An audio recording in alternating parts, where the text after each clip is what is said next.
iPhone 3, Nene.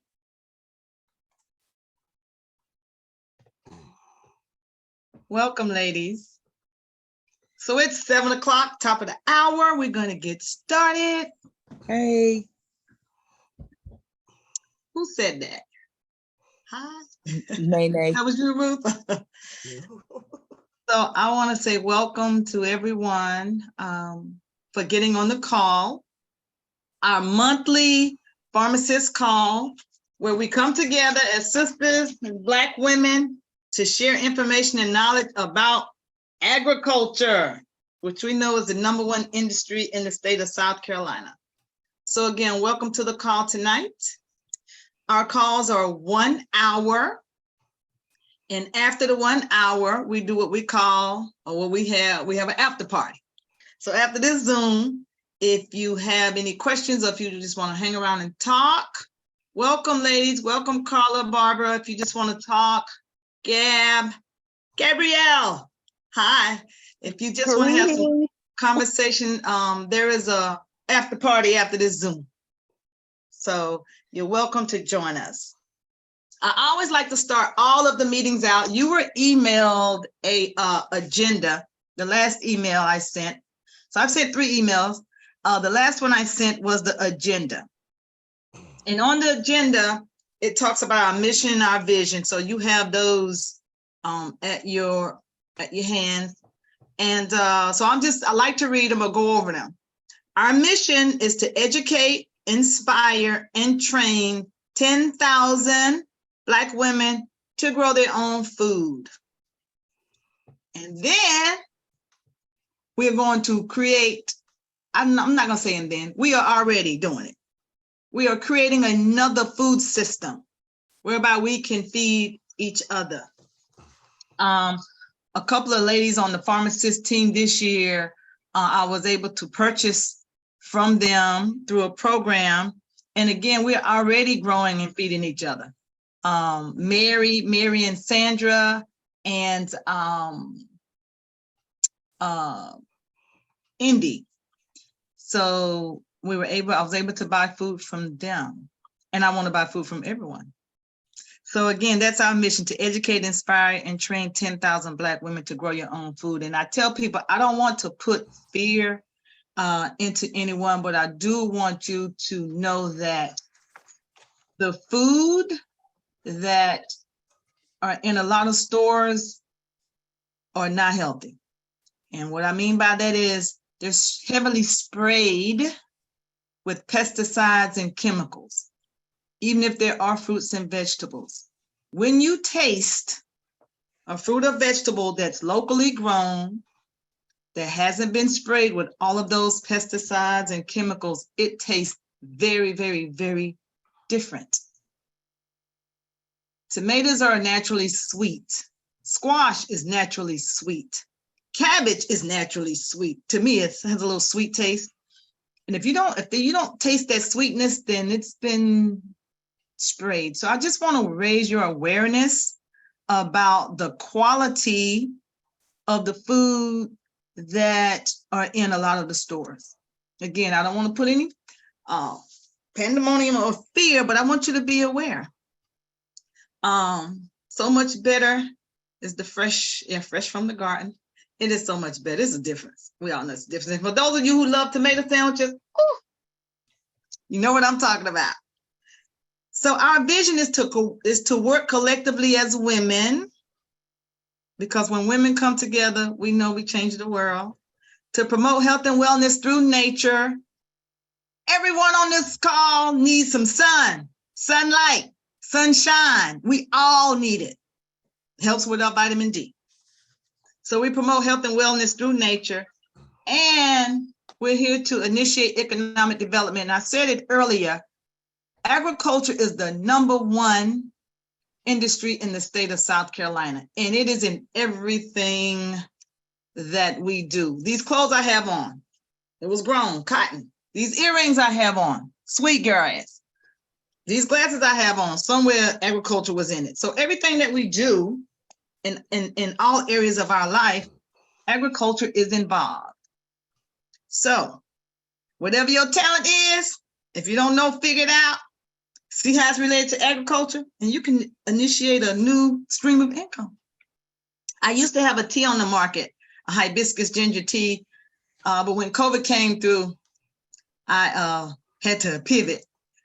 But I was able to make money in the beverage industry, which is a $2.3 billion industry. That's an amazing industry. So if some of you out there, you're growing anything, or if you're growing some tomatoes, you can make salsa. If you're growing anything, you can always do what they call add value to it and go through a series of classes and some processes, and you can be a value-added entrepreneur. Again, so I don't know if the young lady's on here, the purple mushroom. She has a lot of value-added products. She's doing coffee, honey, tinctures, and jerky. Now she's getting ready to do jerky. A lot of different value-added products with the mushrooms. We're gonna take about 30 seconds. People are still coming in. About 30 seconds just to get on one vibration, one accord. This is our prayer and meditation time. I do everything with prayer and meditation. So again, I just want to take like just 30 seconds for us just to get on the same vibration. Maybe you just want to say thankful, be grateful for the day, be grateful and thankful for today, this day. But just take a few seconds, like 30 seconds, again, for us to just get on one accord. Thank you.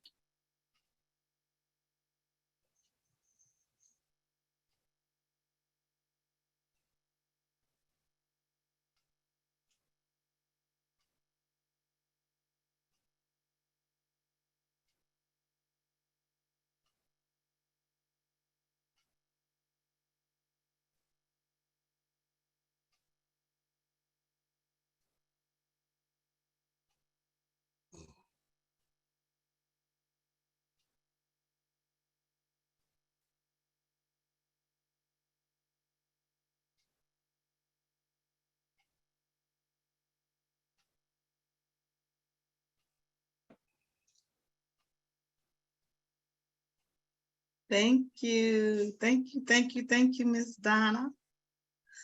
So now we are here. Can we spotlight Miss Ruth? We are here tonight to hear a fascinating sister. I want to say welcome to all of the first time attendees tonight. If this is your first time, put it in the chat. I want to say welcome to the call. Tonight we have Miss Ruth Baronda, who is a loblolly pine tree farmer. She owns 38 acres. She's a lifelong learner and a world traveler. She's a member of many organizations and serves on many boards. I put her bio in the last email, and I do want to ask, Ruth, do you still sell and breed Persian cats? No, that was my first business. That was her first business. Okay, So when they okay. passed, everybody told me, don't breed any more cats, Ruth. You tried enough.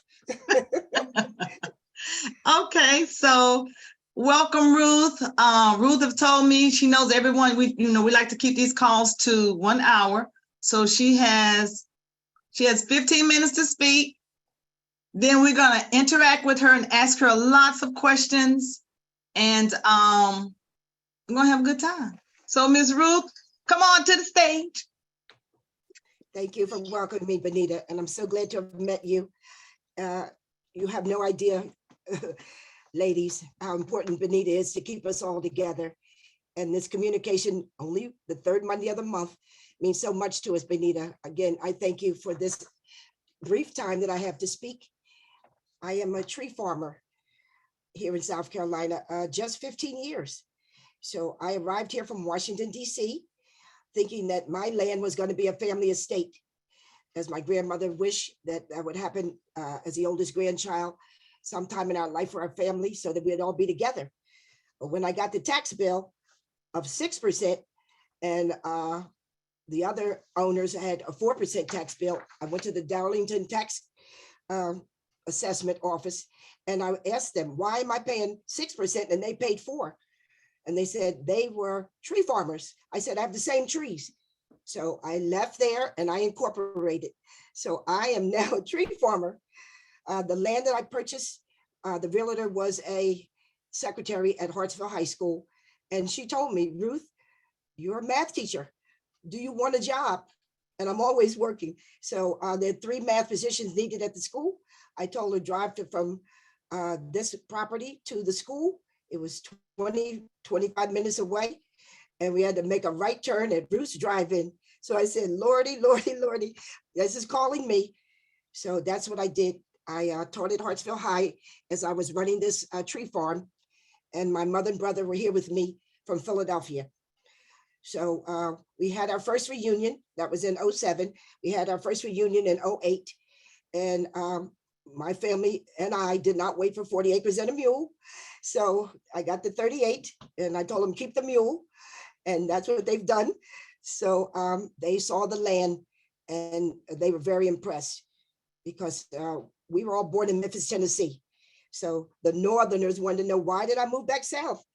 I said, well, it's a good deal right now. I took my property in DC and paid cash for down here. And since then, I have built another home on the property and I manage the trees. So since I didn't know anything, I became a master gardener, which the last chapter was trees. I am part of the South Carolina Agritourism because you're in a booklet as a member for $45. And Jackie Moore has divided the states into 4 areas. So I'm in MacB with McLeod Farms, which is one of the largest peach growers in the area. So when you look for me, wherever I go to the city council meetings, the county council meetings, I speak at those meetings and pass out that little book.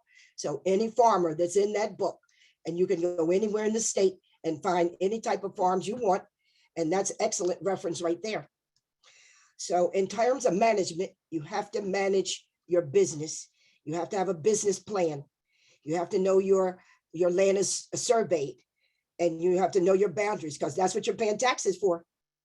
So I got a management plan and for $300 and they came out, it was already surveyed because when I bought it, it was surveyed and they wrote up the plan. So with that plan and my taxes for the last 3 years and my filling out applications with USDA and NCRS, Natural Council Resource Services, I got an EQIP contract for herbiciding the weeds under the trees. So it was a 3-year contract and between October and April, they're supposed to come and spray the trees. And the company in charge said my 38 acres wasn't big enough. They had to package me with other farms and other farms around me didn't want to have it done. So now I lost the contract, not only because they didn't do it in the 3 years, the pilot was coming from Marion, who does crop dusting, but the pilot was showboating in Hartsville and crashed. So now I was told to meet up with the Center of Air's property, because if you're under them, any kind of EQIP contract or a contract you might apply for, since the state gets a bunch of money and the Center of Air's property contracts, people working with them, farmers, they're elevated to the top. So my EQIP contract, which was already elevated because I had it, they pushed it more. So after the pilot crashed, I got it back for another increase in value. So that's another reason why to get with the Center of Air's property. But since I've been with them, I've been helping them with becoming a Woodlands community advocate, speaking at the public library, speaking at county council meetings, speaking in city meetings in Chesterfield, since I have the 8 acres there, and in Darlington County. So for me being a teacher, and I did 10 more years down here, I did 30 in Philly, it was important that I become known.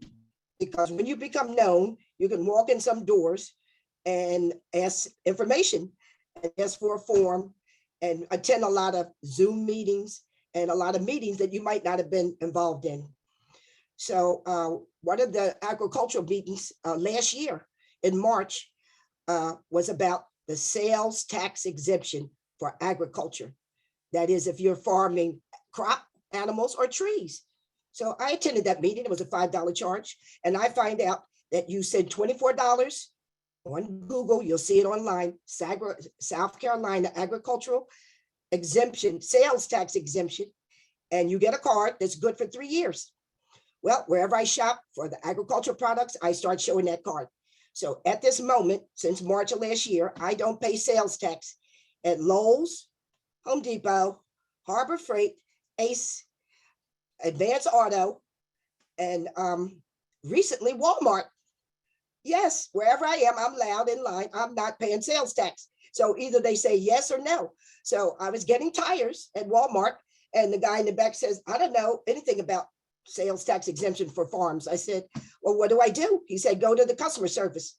So I did. I went over to customer service while he was ordering the tires, and I filled out a one-page form and checked the box forestry. And I asked the lady there, the manager, I said, how long is this going to take? She said, 10, 15 minutes. So I said, okay, I'll do some shopping. And from then on, I have not paid no sales tax at the locations I shop, as long as you show that card for agricultural products. So when you apply, you'll see a list of things. You should not be paying sales tax either. You pay the tax for the item, but the sales tax. And some companies have an additional form to fill out. Like Home Depot, if you want the pro additional deduction, you fill out that extra one. So they took the sales tax exemption, but they wanted to extend it to a higher level as the pro. So whatever they say, fill out the form and you'll get it. Now, why am I in the forestry business? Well, I find out that in the state of South Carolina, it's a $23 billion business. No, I'm not a billionaire. And if I win the lottery tonight, I'll get close to it, $900 million for the Powerball tonight. If you don't have your ticket, you have till 11. But South Carolina has 13 million acres of forest land. 67% of the state's total land area is forestry. Who owns it? 88% are privately owned and 63% by families, us. So privately owned individuals, families, and only 56% of the owners live on the land. So how does it become a $23 billion impact to the state? Well, what products are made from trees? Wood products, for example, houses, furniture, floors, airplane parts, musical instruments, decks, coffins. How about wood pulp? All paper products such as books, boxes, toilet paper. Oh, you were short of toilet paper for the COVID? Okay, are my trees. Chemicals are extracted. Tar, natural dyes, cleaning supplies, plastic, toothpaste, and cellophane, food additives, and food, well, from our trees, nuts, fruit, coffee, syrups, tea, bay leaves, etc. So all this adds up to the $23 billion business. Now, what type of trees do I have? Loblolly pine. They're the easiest to grow. There's those little skinny pine trees you see as you go down the road or in your backyard, and they only take 12 to 15 years they're about to harvest. The pine needles are shorter than long leaf. So you have the land under the tree you own, that's valuable. You have the tree itself you're going to harvest 12 to 15 years. You have the pine needles you can sell separately. And what else do you have?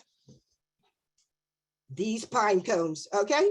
Now, what about these pine cones you see on the ground, like gold on the ground? Well, Hobby Lobby is selling these large ones, 2 for $18, okay? And then they have a bag, plain little cellophane bag, 1 large one, 2 medium, and 2 small ones, $27. So instead of me kicking them, okay, for not bust my tires, I now gather them by size. Now, what else is going on with these pine cones? The bottom of it, okay? The bottom of the pine cone is a flower. Yes, turn them over. And they're used for hobbies. You can burn them in your fireplace. You put some scent on it. And don't stop kicking them, okay? I no longer kick those pine cones. So it's profitable while the tree is growing. And you can get other kind of contracts with those trees in itself. Remember, you have to have a plan. It's very important. I know maybe some of you are starting gardening, which is not necessarily crops yet for you to be called a crop farmer, but the trees don't limit you. Now, there's a process called silvopasture. Silvopasture. So some people have a lot of trees, but they still have cattle or grazing animals. Okay, they may have cattle, goats, or sheep. So with the trees, every third row, you cut them down, harvest them, and then you send the cattle, the sheep, or the goats over there. And then you grow where they were some more trees. The state pays you for growing trees. They don't want to be out of business. They want all those products made from trees. So there's contracts for that, for you to replant those trees. Oh, what else is going on? Well, behind the original house I purchased was a dried out pond. It was advertised in the literature. So I asked them, what happened to the pond? They said, oh, it hasn't existed in about 15 years. I said, okay, well, we can fish somewhere else or whatever. Well, it came back last year, 2 years ago. The pond is full of water, which is about 10 acres of water, which I own 2 of them. So through these meetings I go to and these forester meetings and also CSP grants, you are told about those pond in the pond, and they have duck boxes, duck DUCK boxes. If you qualify, since I have the equip contract and I already have an NCRS contract, I'm more than qualified. They push me up a little bit. A duck box contract. They come out, take pictures of your property to see if that's of your pond or somebody else's, and then $1,500 a year times 5 years. They have other type of contracts. You want to be a beekeeper? NCRS. They have contracts. You can be a beekeeper. You can wildlife management. There's a lot of money that's already existed just because you own land, trees, a pond, other things. But they're not like giving you all this information outright. Now, I went to a different conference, and then I was told a company, NCX, they're going to pay me for not cutting the trees. I said, what are you talking about? Yes, you bid how much you want per area. I wasn't cutting them anyway. They weren't ready to be cut. And this company, NCX, you're contracted for a year. They use the satellite to make sure you have that land. And the next year, you get a check, which is taxable, but you get a check. And depending on how much you bid it, which you underbid. So if you bid $5, you automatically get it. The company that year buying the carbon sequestration from the trees, bid it $12. So I got the difference times the acres. If I bid it 20, I wouldn't have got it. So bid 5, you get it, and whatever they bid, whatever they take it for, that's another thing going on. I have a master's degree in math, and I've been teaching too long, and they still need a calculator, okay? But the M in math is the M in money. So I talk money all the time. So on email, they said a master's tree farmer course was being offered from Clemson, $100. I said, you got to be kidding. Online, hybrid, from February the 27th this year to April, the end of April. Of course, I took it. They sent the brochure, they took the book of all the slides. You do it on your own. And now I have a master tree farmer certificate. No, I'm not a forester. Like I'm telling you, I'm not a lawyer, but I learned a lot. So when I look at my trees and I see invasive plants, oh my goodness, I see insects and I see a lot of stuff. I don't see the mushrooms. There's a lot of stuff that you begin to see in the real world that you live in. So back to the planning, as you would when you ask for money, you have a business plan. They want to know 5 minutes, Ruth. Got 5 minutes. Qualified. Yes, Benita. So I thank you for the time. As a teacher, there's no end to talking. So I want to just read this last poem, Benita. And on the 8th day, God looked down on his planned paradise. And he said, I need a caretaker. So God made a farmer. There we go. Thank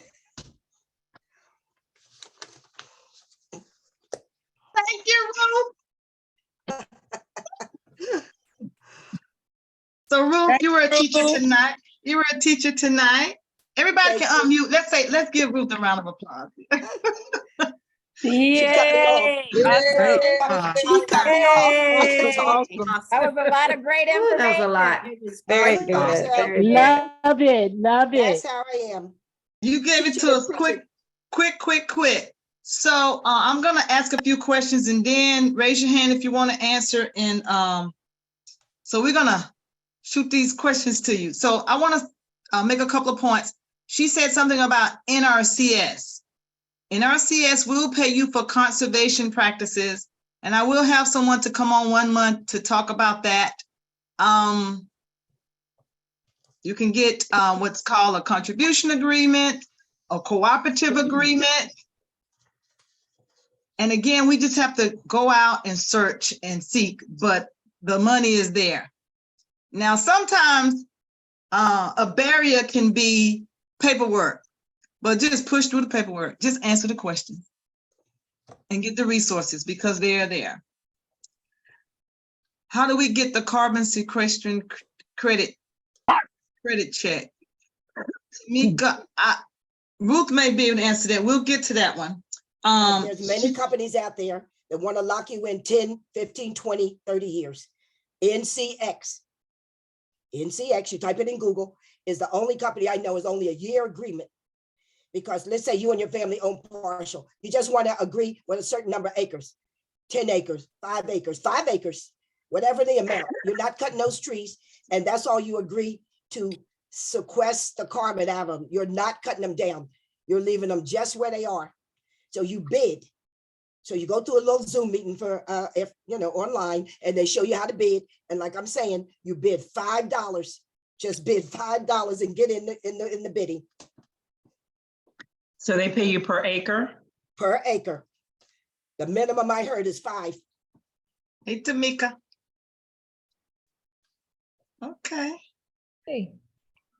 Any more questions? I'm gonna take the questions before I make comments. Again, I want to thank everybody for being on the call. You know, this is so wonderful to see 42 sisters on a call on a Monday night. I know how busy Mondays are, but I'm telling you, when we come together, magic happens. And I know we learned a lot tonight. NRCS, contribution agreements, cooperative agreements, conservation practices, money. She talked about she's a woodlands community advocate. The Center for Heirs Property is helping our people to reclaim, save the land. Back in the 1920s, African Americans owned 20 million acres. Now it is estimated that we own 2 million acres. And a lot of that, I'm gonna step out and say this, was stolen, swindled, and other words that are in that family. From so sad they stole the land.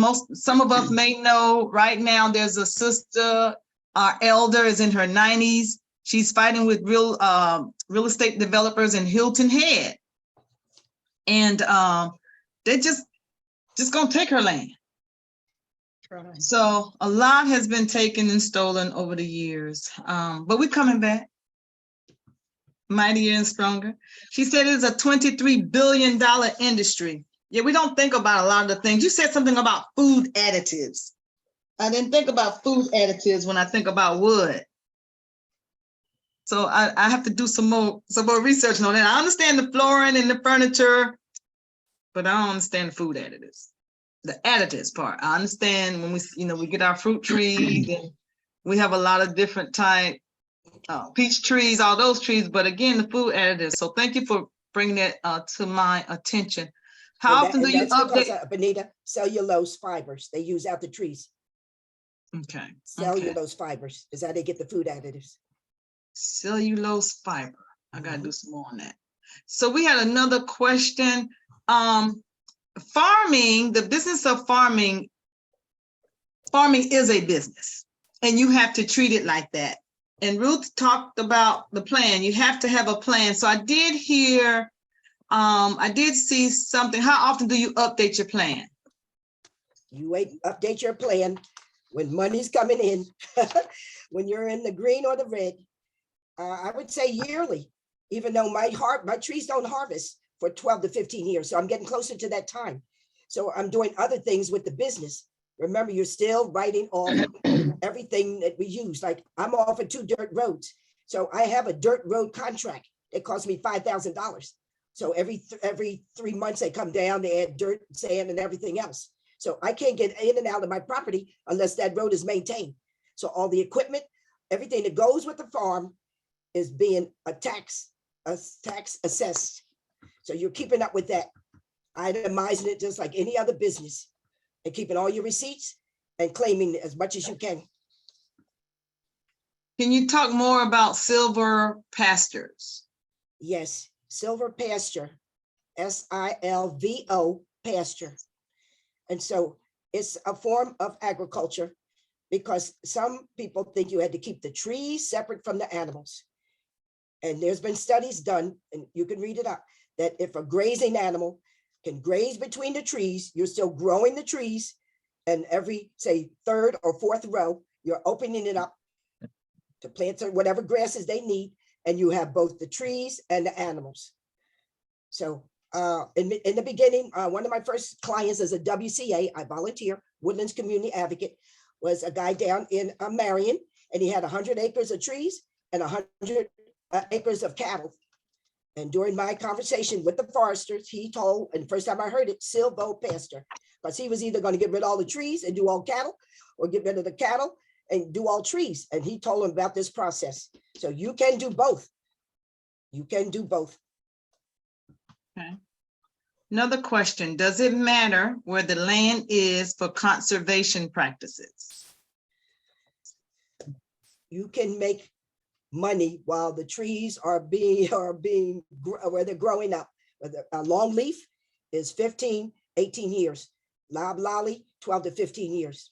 So let's say your wildlife, you want the deer to run around, they're running around anyway, and anything else about wildlife preservation, whether you're trying to keep the land in a trust, that's a whole different story. Estate planning for a trust, because you never want your land to ever be taken over by eminent domain with the government or anything else. So will a trust stop eminent domain? Unfortunately, only to a certain degree. So if you look up eminent domain, if you're in a near, let's just say a national forest or someplace that they really shouldn't be taking your land, and then to add it on the national forest, it's well defined. Like I said, I'm not the lawyer, but all I know is if you have an estate plan and it's a trust, it prevents a whole lot of other stuff from happening. Okay. Yeah. And with the land, if you have land, it doesn't matter like what state you're in, because NRCS, it's a USDA arm, and so it's in all states. All states. All states. All states. So when I talk about the agricultural tax, that's all states. Mm-hmm. Okay, then you have the Homestead Act. 65 years for a whole year, you're paying $50,000 less with the Homestead Act assessment to reduce it again. So you have to keep that in mind. The Homestead Act on top of the agricultural tax. And just as we're bringing this up, I didn't have time, but it cut me off. Okay, 60 years and older, all over the United States, you can go to a university or college for free, 60 years and older. So you take your highest degree, you go where you want to go and take what you want to take. So for example, I went to Cuba when we were allowed to go in 2016, the first ship to go over. And when I came back, my head was buzzing because I'd done international business and marketing. And I know they needed everything in the dollar store, okay? And I could set up the export from China, send it to them, and I'd be the third-party billing. Well, that was cut out when you know who got in. So that was out. But in the meantime, the idea of doing business internationally, okay, the state can't wait for you to talk to them about that. That Newport or Duggan Newport in Charleston and other sections of the state is really booming for international business and marketing. So you always have to keep your mind out. You might be small now. Maybe you'll partner with a farm near you, or you'll get under Benita and she'll connect you with everybody else. And you can definitely do more marketing and sales. Mhm. Okay. What is the name of the book or booklet? I don't. Annette, can you tell me what booklet you're referring to? I think you mentioned a book you were passing out at meetings, Ms. Ruth. The South Carolina agritourism. The passport. Do you have Not a the copy of passport is it? a different, is a stamp you get. So being a member is $45 annually. So this book is out for this year. The state is divided into 4 sections. In the PD. So what happens, you get listed under your location, your description of what you do. And then in the back, there's a chart alphabetically. And it's a chart they check off what you do. So I do events, discussion, education, and that kind of thing, and events. So once you're in that booklet, you are certified, well, officially a South Carolina agritourism farmer, where you just want them to come over and see the chickens and whatever, and you're petting them up, whatever's gonna happen, okay? Trees, and most people don't know about the trees. Oh, I got plenty to tell you about the trees, but Benita, here I go again. This market bulletin, I told Benita, this is the paper, 100 years old. I never heard of this. It's $15 for paper and 20 for online and the paper. And it has everything in there. Events, you want to buy cattle, onions, whatever, ducks, orchard, whatever. You want to sell some, you need farm help or whatever. Mhm. But that's another reason I heard about that tax exemption. They repeated it in that publication. Mhm.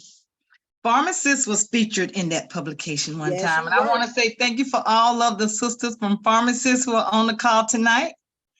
Yeah, they can't get away from us. So another question, do you have to live on the land to get the homestead exemption? Again, I'm not the lawyer, but all I know that the person that pays the taxes, whether I'm an individual, everything's in my name, that when I turned 65 a whole year, then the next year it was deducted. So it's the owner, I'll put it that way. For heirs property and you're 200-300 people, I don't know.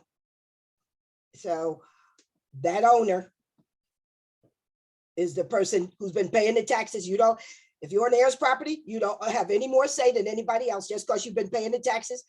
And there's 200 or 300 of you. So that's the whole thing.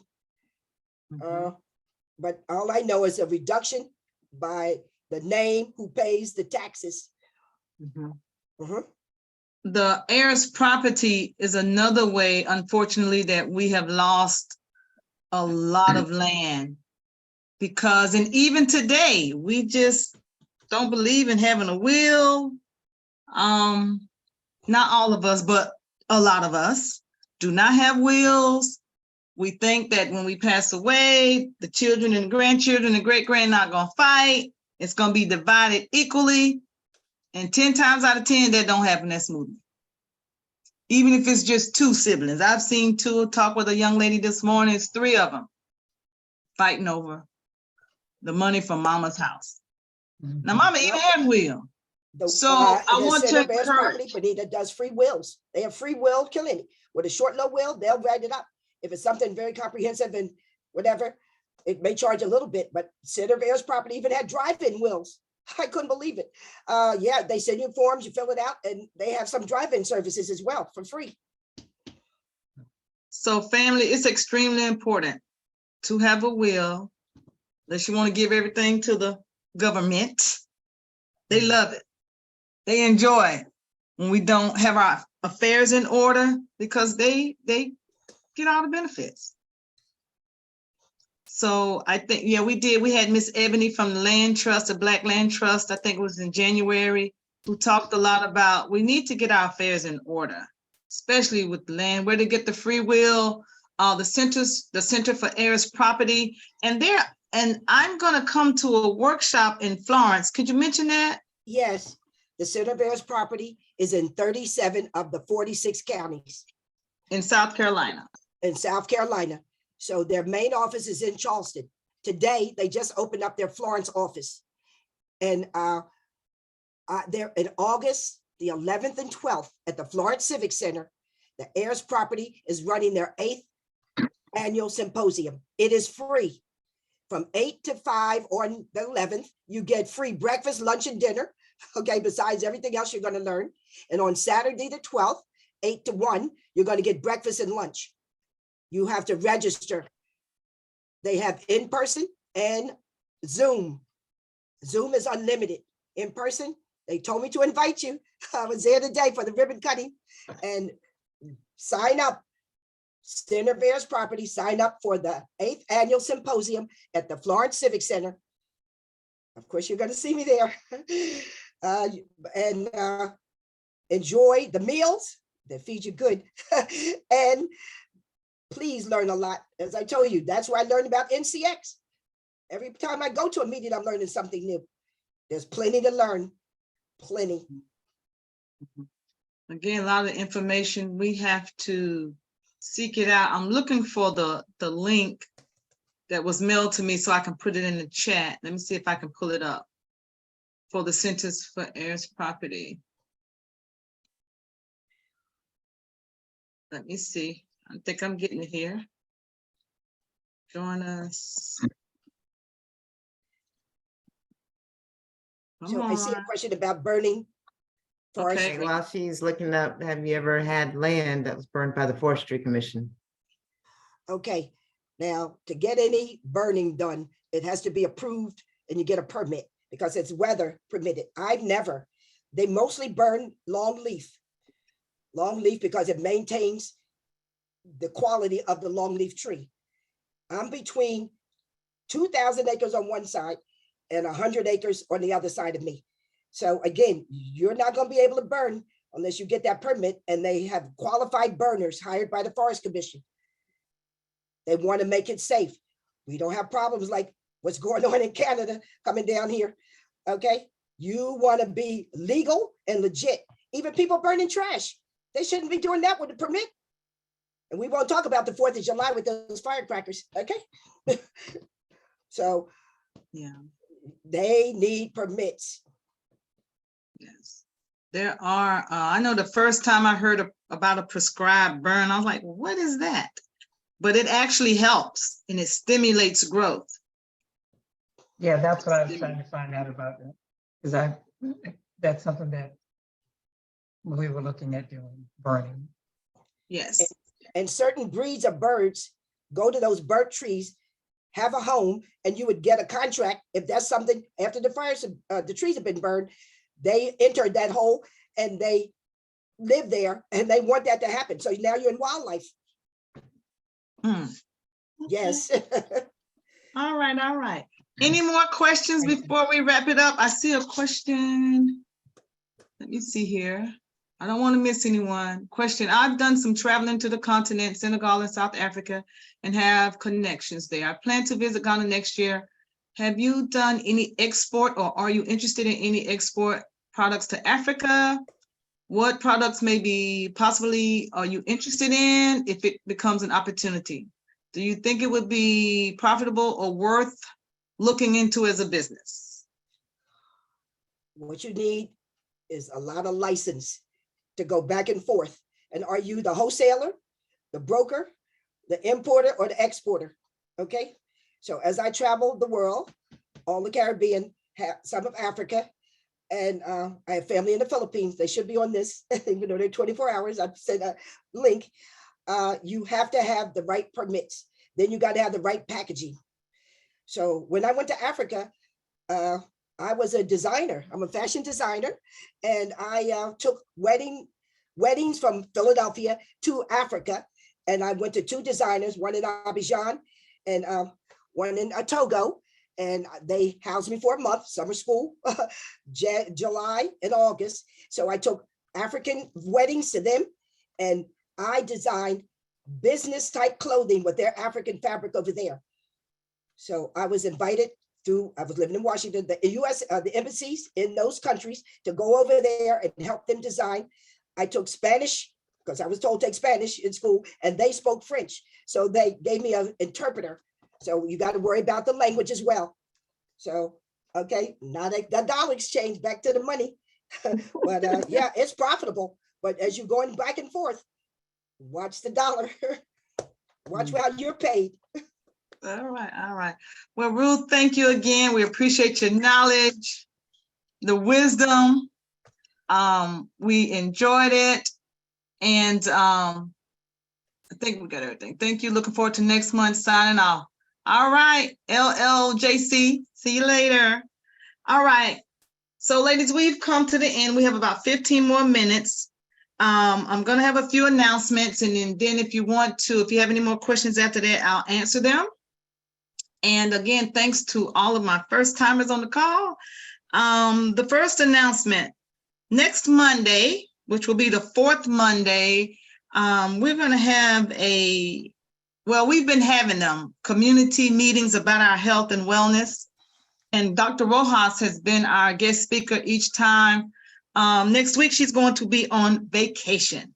And there's a topic that she has mentioned every single time, and it is about trauma in the Black community. She feels like that's like the root.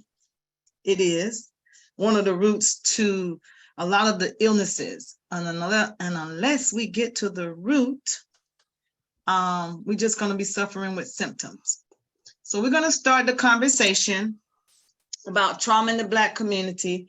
And the vision with that is to, we want a lot of men there. We want to invite, take our brothers to these health conversations, because we know it's hard to get them to go to the doctor.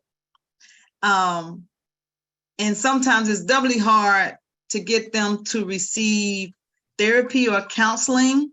And one of the things we're doing is we want to remove or help to remove the stigma that we have in our community. We don't want wheels, and we don't want to go to a therapist or counseling. So we want to change that. Both of those we need. Both of those are good for our health. And so next week, Brother Christopher Brigman is going to be our speaker. And moving forward, I'm going to start having at least 2 panels of all Black men, just men, and have a session for just men. And we're going to create, because sometimes men don't organize or don't want to organize. So we're going to organize it for them and dare them not to show up. Donna, can you remove this piece? But he's going to be the first one. And I've talked to a couple of other ones, and they're excited. They want to come and share and talk about trauma in the Black community. We all know, don't tell nobody what's going on outside this house. And a lot of times that has really been a detriment to our health and our families. So next week, 5:30 sharp, we'll be at the Belfield Center. I'm sorry I didn't put the address on there. It's 2611 Grant Street. And I'll be posting and sending this flyer out. And it's also attached. It's attached to the email, the last email I sent. For those who want to, you can stay on the call once we hang up. I'll stay on the call for extra up to 1 hour. And we'll just have conversation time and answer questions. Ruth, if you're available, stay on so we can talk more. We call that the after party. So if you want to stay at the after party, now the after party is real good. It's real good. It's a real after party. And then we are still planning for our kids' farm tour. Right now, I'm waiting on the farmer to get back with me about the date. So we're looking in September. We've done it in the past in the summertime, but the team said it's just too hot. Can we move it from June, July, August? So we're looking at September. And if the farm is available that date, I will let you know. And I want you all to come, because we need all hands on deck with the children. I need everybody watching them. They have a good time. This particular farm that we're choosing, they have a fishing pond, and I'm going to stand right there and watch them if they come fishing. I got to. So I'll give you the dates on the kids' farm. Again, we want to take kids that normally, all kids, but we target those who don't normally go on a family vacation, whose parents may not have the resources to go on a family vacation. And we expose them to a Black-owned farm and do exercises with them, some type of planting exercises or building exercise, and just, have a good time. If you received you all have received the email from me. If you look at the bottom of my email, you'll see a video. And that is a video of one of the times that we took the children to a Black-owned farm. And that is like the highlight. Y'all know, if you know me, you know I'm still a big kid and I love playing. So that's going to be a great time. And I want you all to come. And again, I'll give you the dates later. So thanks again for getting on the call. Any more questions before we head to the after party? I see 3 messages here. Let me see what we got. Miss Ruth, where's your farm located, and can you share your contact information? Can you put it in the chat, please? I'm in McBee, South Carolina. That's what we're labeled, but we're on the outskirts of Hartsville. So I'm 2 hours from Myrtle Beach and 2 hours from Charlotte and 1 hour from Columbia. So when you're ready to come over, so I can get some credit as a Woodlands community advocate, and the influence of a teacher can never be erased. I will put it in the chat. Thank you. Okay, put your number in your email. And thank you for being an advocate. Thank you for being our speaker for the night. Again, for sharing your knowledge and your wisdom. And ladies, thank y'all again for being on. So put it in the chat, Ruth. And for those who are not going to stay at the after party, you are dismissed from class.